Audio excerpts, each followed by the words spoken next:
everyone! Tara na't samahan niyo akong magluto ng pansit. Ibahin naman natin ang gulay na gagamitin natin ang spinach para bongga ang atake. Tara na, magisa-gisa na tayo ng bawang sibuyas. Dapat morgana dahil anti-cancer yan. Bali, pinakuluan ko na yung manok. So, nasa gilid-gilid lang natin. Ilagay na natin ang carrots, mga mani. Ayan, igisa-gisa natin yan ng bonggang-bongga.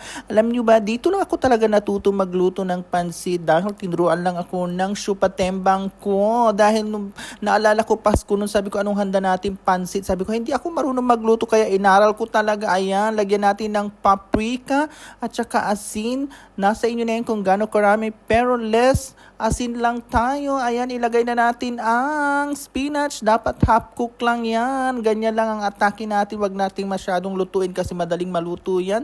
Ayan, ilagay na natin ang sabaw ng manok. Lagyan natin ng konting toyo. Nasa inyo na yan kung gaano karami. Lagyan natin ulit ng paprika. Hayaan natin kumulo at saka ilagay na natin ang mihon. Halu-haluin natin mga mani, diba? Napakabilis gawin. Halu-halo lang. Diba? Ilagay rin na natin ang kanton dahil pag pinagsama yan, heaven ang lasa. Napakasarap. Alam nyo yan. Ilaban na natin yan. Lagyan natin ng konting paminta ulit para mas lalo siyang masarap yan. Halu-haluin natin. Lagyan natin konting asin. Konting-konti nang ilagay na natin ang spinach with carrots.